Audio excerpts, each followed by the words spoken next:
네, 출발 성공 투자 후반부 이어가겠습니다. 오늘은 어이즈 앵커 대신해서 제가 진행합니다. 지난 금요일 국내 증시 약간의 불편한 윗꼬리, 하락 종목 개수가 많은 속에서도 지수는 여전히 새로운 시대를 열어가고 있습니다. 기대는 무엇인지, 우리가 우려해야 되는 부분은 무엇인지, 수급적인 형태는 어떻게 나타나고 있는지 이야기 풀어가도록 하겠습니다. 일단 프리마켓의 시세부터 확인을 해보시죠. 오늘 장전에 여러 가지 걱정 요소가 있었음에도 불구하고 일단 삼성전자와 SK하이닉스가 굳건하게 지수를 받쳐주고 있습니다. SK하이닉스 48만 원, 삼성전자 98,600원대에서 프리마켓 분위기 나쁘지 않고요. 그로 인해서 반도체 소재 부품 장비주들 까지도 시세를 연속되게 이어가고 있습니다. LG에너지솔루션 지난주 가열차게 상승세를 이어갔는데 오늘은 좀 쉬어가는 분위기 속에서 두산에너빌리티는 금요일에 조정을 딛고 다시 한번 고개를 들고 있네요.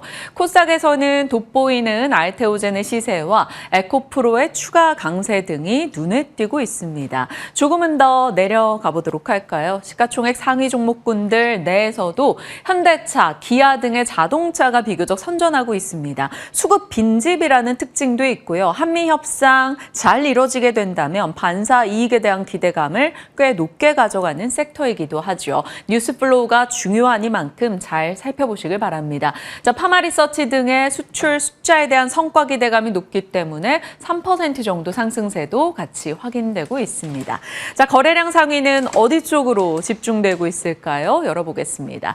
역시나 삼성전자, 두산에너빌리티, 범 AI 진영의 종목들 상승이고요. 개별 뉴스에 있는 아스테라시스 12% 급등 진행이 되고 있습니다. 그 밖에는 성우하이텍 등의 자동차 부품주들, 남북 경협의 아난티 쪽으로 자금 쏠리고 있네요. 자, 그러면 이들을 자극한 뉴스가 무엇이었었는지 개장 전의 뉴스들 정리해 보겠습니다. 일단 지난 금요일은 불편한 윗꼬리가 달렸었죠. 지수상으로 보면 강한 추세가 유지되고 있습니다. 하지만 그 안에서 특정 섹터로의 쏠림 현상은 지속되는데요. 반도체와 지난주에는 2차 전지가 합류를 했었죠. 코스피 내 하락 종목은 많지만 이들의 강세는 계속됐습니다. 자, 이쪽으로 자금이 집중되다 보니 단기적으로 급등했던 섹터에서는 살짝의 쉬어가는 피로감을 드러냈습니다. 원전과 로봇인데요. 오늘은 또 프리마켓에서 원전 로봇주 나쁘진 않습니다. 시장은 수급의 이동에 따라서 일단 주도주 순환매가 돌고 있는데 지금 수급 빈집의 자리에 자동차나 2차 전지도 약간의 이름을 올려갔죠. 물론 오늘의 프리장에서는 2차 전지는 큰 힘을 내지는 못하고 있습니다만 시세적 측면에서 소화할 거 소화하고 테슬라의 실적까지는 좀 지켜볼 필요가 있어 보입니다. 결국 시장 속에서는 기대를 증명할 계기가 필요한데요.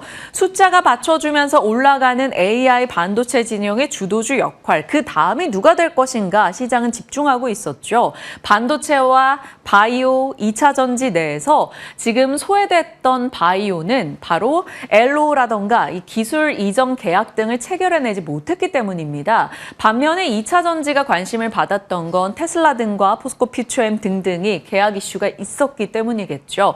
하지만 반대로 뒤집어 본다면 바이오 쪽에서 지연되고 있는 여러 가지 계약 뉴스들이 들려오기만 하면 이쪽도 언제든 수급 이동이 나타날 수 있다는 점을 기억하고 바라봐야겠습니다.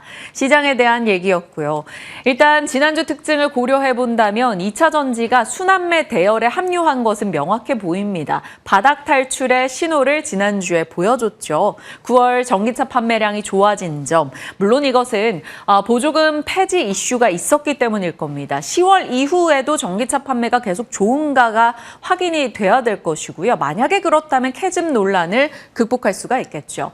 LG에너지솔루션의 예상 밖 좋은 실적도 긍정적이었습니다. 다만 이 또한도 일회성 비용을 제외하고도 나아지는가를 봐야 되는 포인트고요. 명확하게 좋았던 것이 그럼 무엇인가를 본다면 결국에는 ESS가 되겠습니다. ESS 기업인 미국의 플러스 에너지의 주가 상승, LG엔솔의 ESS, 테슬라의 ESS 실적이 안정적으로 커지고 있는 있다라는 점이 이쪽 진영에 힘을 실어주고 있죠. 스마트 에너지 플러스, 저희 머니투데이 측에서 주최했었던 행사 중에 하나인데 여기서 삼성 SDI가 ESS 기저 전원이 될 것이다. AI 반도체가 ESS 없이는 돌아가지 않을 수 있다. 이런 얘기를 꺼내기도 했습니다. ESS의 중요성이 부각되고 있는 요즘인 것은 분명해 보입니다. 그런 가운데 ESS 밸류체인 내 종목들, LG 에너지 솔루션, LNF, 율촌화학 이런 종목들이 지난주에 시장 대비 훨씬 좋은 흐름을 나타낸 거겠죠. 다만 단기간의 상승에 대해서 좀 부담을 느끼는 목소리들도 많이 나오고 있습니다. 하나증권은 미리 LG 엔솔의 ESS 사업부를 주목하자라며 긍정의 보고서를 냈던 바가 있었었는데요. 지금 단기간에 그 이슈로 너무 가파르게 올라온 점에 대해서 약간 톤 다운된 목소리를 내고 있습니다. ESS 사업으로 인해 주가가 시총 100조까지 올라왔는데 지금부터는 매출의 80%를 차지하고 있는 전기차 쪽을 살펴야 한다라는 얘기였습니다. 그래서 ESS로 실적이 좋아지고 있는 기업들, 엔솔이나 LNF 등은 하방이 막힐 수는 있겠으나 다른 종목들에 대해서는 실적 추정치 하향을 조금 소화할 필요가 있다라고 이야기하네요. 모건 스탠리에서도 비슷한 목소리였고요. NH투자증권도 전기차 수요 회복을 확인할 필요가 있다. 그래서 조금 긴 시각으로 내년 초까지는 좀 기다렸다 매수해도 늦지 않는다. 이런 얘기가 나오고 있습니다. 이것을 요약한다면 주도주로서의 반등은 아니었고 순환매로서의 상승이었다라는 겁니다. 그러면 그 과정 속에서 나름 이익 개선이 뒤따르고 있는 기업들을 잘 선별해서 대응할 필요는 있어 보입니다. 2차 전지에 대한 얘기, 가장 중요한 것은 이번 주 중반에 발표되는 테슬라의 실적일 겁니다. 결국에는 2차 전지의 상징성을 갖고 있는 테슬라가 어떤 데이터들을 주는가가 중요할 텐데요. 실적 기대는 지금 높습니다. 왜냐하면 차량 인도량이 좋았었기 때문이죠. 다만 4분기 인도량이 더욱 중요하기 때문에 4분기 인도량 전망치가 어떻게 나오는가 컨콜에서 체크가 필요하겠고요. ESS 배치량이라던가 자동차 부분의 마진에 대한 이야기 잘 체크해야겠습니다. 그 밖에는 미국에서 그나마 미국 상무부가 자동차 부품 관세 완화를 준비하고 있다 이런 얘기를 내놓으면서 미국 내 자동차 진영의 분위기는 나쁘지 않았다. 주말 사이 뉴스 중에 하나로 체크 가능하겠습니다. 결국에는 이러다 보니 명확하게 숫자와 센티멘탈이 함께 만나 있는 곳, 반도체로 시장의 관심은 여전히 집중될 수밖에 없습니다. 대만의 A데이터라는 세계 2위 디램 모듈 기업 회장이 이런 발언을 했어요. 30년 업력 사상 처음 겪는 일이다. 누구도 가보지 못한 상황이다라고 말하는데 무슨 말인 거니? 이제 디램과 낸드, 하드디스크, 주요 메모리 제품 가격이 일제히 동반해서 상승하고 함께 쇼티지 현상을 겪고 있다라는 겁니다. 그래서 반도체 진영의 슈퍼사이클에 한 번 더 뒷받침되는 내용이 나왔죠. 그러면 글로벌 디램 3사에게 모두 납품하고 있는 반도체 소부장은 어디일까? 이런 것들에 대한 고민이 뒤따라야 할 겁니다. 대표적인 예 중 하나로 볼 수 있는 게 유진테크 등이 될 것이고요. 그럼 반도체 소부장에 대한 힘실는 뉴스가 한 번 더 나와준 것으로 볼 수 있겠죠. 예상보다 차기 HBM인 HBM4 단가도 계속 기대 전망이 올라가고 있는 상황이고요. 삼성전자의 HBM 수출액도 SK하이닉스를 부지런히 따라 넘어섰다는 소식도 있습니다. 거기다가 삼성전자가 10월 말에 사내 기술교류 행사에서 HBM4 양산용을 처음으로 공개한다라는 얘기도 있네요. 속도를 내는 삼성전자와 또 열심히 그 파일을 지켜나가고 있는 SK하이닉스에 대한 얘기, 결국 업황이 여전히 좋다라는 것을 대변해주지 않나 싶습니다. 자, 이런 가운데 엔비디아는 블랙웰 양산을 미국 내에서 TSMC 팹에서 시작한다라는 보도를 내기도 했는데요. 젠슨왕 CEO는 굉장히 중요하고 의미 있는 일이다라고 얘기하고 있습니다. 자, 그러면 엔비디아, 블랙웰 관련주들도 한 번은 더 체크를 해봐야겠죠. SK하이닉스 HBM, 한미반도체 TC본더, 이스페타시스 PCB, 그리고 두산의 CCL, 그 외 소재단의 종목들 살펴볼 수 있을 겁니다. 두산은 사실 지난주 미리 움직인 느낌이죠. 지난주 금요일에 신고가를 기록하면서 10% 이상의 급등을 나타냈습니다. 일각에서는 목표가 93만 원까지 나오고 있네요. 두산이 갖고 있는 있는 테스나, 로보티스, 에너빌리티, 두산퓨얼셀, 두산전자 등의 가치 등이 부각되고 있고요. 두산전자의 CCL, 바로 엔비디아 GPU에 들어가는 동박 적층판이 되겠습니다. 이 두산과 함께 연결되는 게 그의 레진으로 들어가는 소재단, 파미셀이거든요. 그러니까 엔비디아 GPU부터 파생되는 종목들까지 여전히 스토리가 살아있다는 점을 기억해 볼 수 있겠습니다. 결국 오늘의 시장은 뉴욕장의 분위기가 나쁘지 않은 것이 괜찮았고 미중 갈등의 톤이 완화되고 있습니다. 어찌됐건 에이펙에서 만나겠다는 트럼프 진영의 목소리가 계속 나오고 있다라는 것이죠. 그리고 젠슨왕 CEO 등도 이달 말에 함께 방한을 해서 삼성이든 SK 하이닉스든 뭔가 협력에 대한 이야기가 나오지 않을까 기대치를 자극하고 있습니다. 여기에 가격들이 올라간다, 고객들의 주문이 빗발친다 등의 AI 진영의 뉴스는 여전히 섹터를 뒷받침해주고 있습니다. 자, 2차 전지는 지난주보다는 살짝 주말 거치면서 톤 다운이 됐고요. 미국의 ESS 기업인 플루언스 에너지가 하락한 점 등 소화할 내용은 남아 있습니다. 바이오 쪽은 소외되고 있기는 합니다만 신한금토에서 지난 금요일 언제나 수급 이슈로 인해서 소외됐을 때는 기회였다라는 점을 짚어주기도 했었죠. 기회가 살아있는 에로 모멘텀이 남아있는 기업들은 따로 추려둘 필요가 있어 보이고요. 전력 혹은 원전의 뉴스는 계속 나옵니다. IMO 선박 탄소 규제 이슈가 조금 미뤄진 것은 조선업에 대해서는 센티 위축의 뉴스라는 점 정도 확인해 주시고요. 테마단에서는 남북 경협 일정이 살아있다, 이렇게 기억해 주시죠. 자, 이번 주는 기업들의 실적 발표가 진행되는 한 주기 때문에 국내 기업들의 실적들 체크해 주시길 바랍니다. 그리고 20일치 출입 데이터가 내일 나오고요. LG 이노텍의 최근 분위기가 꽤 좋아지고 있어서 실적이 어떻게 진행되는가 굉장히 중요해 보입니다.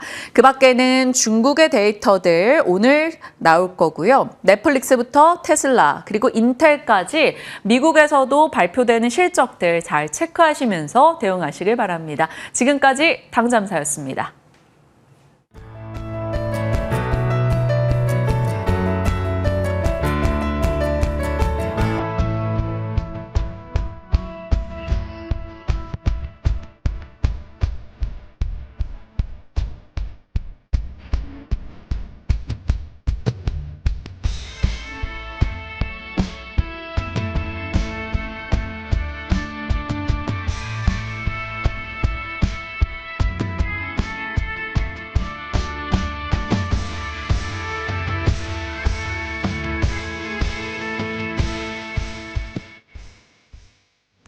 네, 현재 출발 전에 양시장 분위기는 나쁘진 않습니다. 코스피 쪽에 0.08%, 오늘은 코스닥 쪽의 상대 강도가 조금은 더 좋게 다가오고 있네요. 아무래도 지난주는 코스닥 부침이 조금 있었기 때문일 텐데요.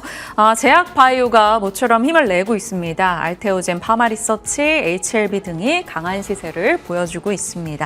시장의 분위기 살펴보겠습니다. IS 김태성 본부장님, 밸류파인더 이충원 대표님 함께합니다. 두 분 어서 오세요. 네, 안녕하세요. 안녕하십니까. 아무래도 시장 참여자분들이 가장 궁금해하는 첫 번째 섹터는 반도체일 것 같은데요. 김태성 본부장님, 네. 오늘도 반도체 진영 나쁘지 않습니다. 네. 유진테크는 뭐 8% 정도 올라가네요. 어떻게 보십니까? 결국에 이제 TSMC가 투자한 애리조나 공장이 이제부터 이제 본격적으로 가동이 된다라고 하면 여기 이제 장비들이 필요하다라는 골자 때문에 오늘 뭐 빅2뿐만 아니라 반도체 소부장주들이 한 번 더 움직이는 모습을 보이고 있긴 합니다. 하지만 이제 한 가지 좀 염려스러운 부분은 뭐냐면 결국 외국인들의 수급의 연속성이 나타나야지만 오늘 오전뿐만 아니라 오늘 오후 그리고 이제 오늘을 떠나서 이번 주 내내 좀 좋은 모습을 보일 수 있지 않을까라는 생각이 들어요. 그래서 오늘 여러분들이 좀 체크를 해야 될 부분은 저는 두 가지라고 생각을 합니다. 일단 첫 번째, 오전장에 반도체 빅2가 윗꼬리를 달리는지 여부를 좀 체크를 해보실 필요는 있을 것 같습니다. 그리고 두 번째, 윗꼬리가 달렸을 때 반도체 소부장주들이 나름의 스토리를 가지고 개별적으로 움직인다라고 하면 정말 다행이지만 빅2가 움직였다 그래서 반도체 소부장주들이 조금은 뜨뜻미지근하거나 아니면 실망 매도 물량이 나오게 된다면 저는 이때는 경계감을 가지셔야 된다라는 이야기를 드리고 싶고요. 만약 이 경계감을 좀 줘야 되는 그 순간에 저는 여러분들이 또 발빠르게 체크를 해야 될 부분은 뭐냐면 반도체 쪽에서 어디 쪽으로 수급의 이동 흐름이 나타나는지 여부를 좀 체크하실 필요는 있습니다. 지난주에 눈치가 좀 빠르셨던 분들은 2차 전지를 수급이 이동할 때 2차 전지를 이동을 하셔서 있어서 굉장히 좋은 성과를 내셨을 것 같아요. 그것을 한번 또 기억을 해본다면 오늘도 마찬가지입니다. 빅2가 잠시 흔들렸을 때 일단 프리장에서는 제약바이오가 나름의 강세를 좀 보이고 있거든요. 이쪽으로의 수급 흐름이 이동이 되는지 여부를 체크를 해보는 게 오늘 장의 가장 중요 포인트가 아니겠는가라고 정리 한번 드려보도록 하겠습니다. 네, 김태정 본부장님과 시장의 현 분위기에 대해서 반도체 중심으로 일단 질문을 드려봤고요. 이충원 대표님, 2차 전지 섹터의 지난 한 주간의 흐름은 놀랍긴 했습니다만 사실 주말 거치면서 일단 주도주라기보다는 그냥 순환매 성격의 일환이었다 정도로만 평가가 되고 있습니다. 여기에 동의하시는지 아니면 여전히 한동안의 강세를 좀 기대할 수 있을지 의견이 궁금해요. 네, 2차 전지가 지난주에 특히 이제 에코프로비엠과 에코프로, LNF 같은 종목들의 강세가 있었습니다. 지난주 주간으로 에코프로만 놓고 보면은 거의 종가 기준으로 50% 가까이 상승을 했는데 시장에서 생각을 하는 거는 많은 투자자들의 자금이 그동안 반도체로 많이 들어갔고 그러면은 그 다른 섹터들은 많이 좀 어느 정도 조정을 받았는데 시장에서 생각을 하는 거는 그럼 반도체에 몰렸던 돈이 이제 빠지게 된다면 그러면은 2차 전지뿐만이 아니라 다른 뭐 바이오 아까 말씀해 주셨던 섹터들로의 순환매가 가능하다라는 생각을 좀 했었던 것 같습니다. 단순한 반등이라고 보기에는 시가총액 3위 회사가 일주일 동안 50% 오른 거는 뭔가 좀 의미를 좀 부여해야 되는 그런 부분이 아닐까 싶은데 때마침 이제 지난주 금요일에 이제 NXT장에서 갑자기 지수가 좀 급락하는 그런 경우가 나왔을 때 에코프로도 27%까지 올랐다가 한 20% 선에서 마무리한 걸로 좀 파악이 되는데 어찌됐든 그만큼 지금은 시가총액이 높다고 해서 주가가 더 안 가는 게 아니고 오히려 시가총액이 높은 종목에서 하루에 10% 이상 변동이 자주 일어나는 시장이기 때문에 일단은 좀 더 지켜봐야 되는 그런 부분이 있고 한 가지 더 말씀드리고 싶은 거는 에코프로가 일단은 일주일 동안 50% 올랐다라고 한다면은 일단 상당 부분은 많이 오른 거고 여기를 뒷받침해 줄 수 있는 모멘텀들이 더 나와야 되는데 간밤에 미국 증시에서 이런 광물, 리튬과 관련된 종목들의 하락이 있었다는 거는 일단은 조금은 조정을 받을 가능성도 있겠다라고 생각해 볼 필요가 있을 것 같습니다. 네. 좋습니다. 그러면 이제 반도체 2차 전지 질문 드렸으니까 저희가 바이오로 마무리 지어볼게요. 김태성 본부장님, 오늘 네. 코스닥의 강세는 바이오 덕분이다라고 봐야 될 텐데 알테오젠, 파마리서치, HLB, 리가캠, ABL 바이오 등 바이오가 지난주에 약간 부침을 겪었던 것에 대한 한풀이를 하고 있고요. 줄기세포 치료 규제 완화 이런 얘기가 나오면서 네이처셀, EM셀 이런 종목들도 잘 가고 있습니다. 네. 지금 바이오 투자 충분히 가능하다 보십니까? 일단 어찌 보면 2차 전지보다도 저는 제약바이오가 명분이 있는 기업들이 더 많다라고 생각을 합니다. 2차 전지 같은 경우에는 이제 바닥권에 있었기 때문에 보다 이제 강한 데스켓 바운스의 흐름과 수급의 영향이 좀 겹쳐졌다라고 하면 제약바이오는 사실 최근까지만 하더라도 추세가 살아있었던 기업들 굉장히 많거든요. 그중에서 저는 알테오젠만큼은 이 정도의 조정은 저는 없으셨던 분들에게 다시 한번 기회라고 좀 말씀드릴 수는 있을 것 같고 또 하나 보로노이가 지난주 금요일 날 다른 제약 바이오주도 힘 못 낼 때 다시 한번 신고점 구간에서의 플레이가 좀 나왔었거든요. 그래서 오늘 한 번 더 거래량이 붙어준다라고 하면 장대 양봉도 기대해 볼 수 있는 상황이라고 좀 보여지고 있고 저는 개인적으로 지난주에 또 다코스가 삼성 바이오로직스였다라고 생각을 합니다. 그런데 이제 삼성 바이오로직스만큼 움직여도 괜찮은데 움직이지 않고 있는 기업이 바로 셀트리온과 셀트리온 제약이라고 저는 생각을 하고 있어서 저는 만약 제약 바이오를 보신다면 여전히 추세를 추구하시는 분들은 알테오젠과 보로노이를 1순위로 보시고 그다음에 바닥권에서 올라오는 종목분들을 체크하고 계신 분들 같은 경우에는 셀트리온과 셀트리온 제약을 한번 보시는 것도 나쁜 선택은 아니지 않겠는가라는 의견 한번 드려보도록 하겠습니다. 관심주도 오늘 3빌리언 주셨네요. 네, 저도 이제 굉장히 고민을 좀 많이 했는데 최근에 보면 미국도 그렇지만 우리나라에서도 AI가 이제 다른 산업에 접목이 되었을 때 빠르게 시너지 효과를 낼 수 있는 것에 좀 주목을 해볼 필요는 있을 것 같습니다. 대표적으로 지난주에 템퍼스 AI가 굉장히 또 좋은 변동성을 보였었고 이걸 이제 우리나라 시장으로 가지고 오면 저는 3빌리언 혹은 루니카 같은 JLK와 같은 기업들도 우리가 다시 한번 바라볼 때가 됐다라는 생각이 들고 있고요. 희귀질환 연구 맞춤형 치료제 이제 본격화에 이제 나섰기 때문에 실질적인 성과도 이제는 우리가 기대해 볼 수 있는 기업이라고 보여집니다. 그래서 이제 손절 손절 라인 7,500원 잡아주시고요. 목표가는 12,000원 잡고 대응을 해보시는 게 좋지 않겠나라는 의견 드리겠습니다. 네, 3빌리언 눈여겨볼 수 있는 관심주로 살펴주셨습니다. 기억해 보도록 하겠고요. 이충원 대표님께서는 다날 얘기해 주시기로 하셨는데 저희가 어느덧 또 개장의 시간이 다가와서 개장 이후에 시세 보면서 다날에 대한 추가적인 전략과 가격 전략 나눠가도록 하겠습니다. 양지수 프리마켓 분위기 나쁘지 않은 가운데 어떻게 오늘장이 오픈될지 여부 확인하시고 돌아오겠습니다.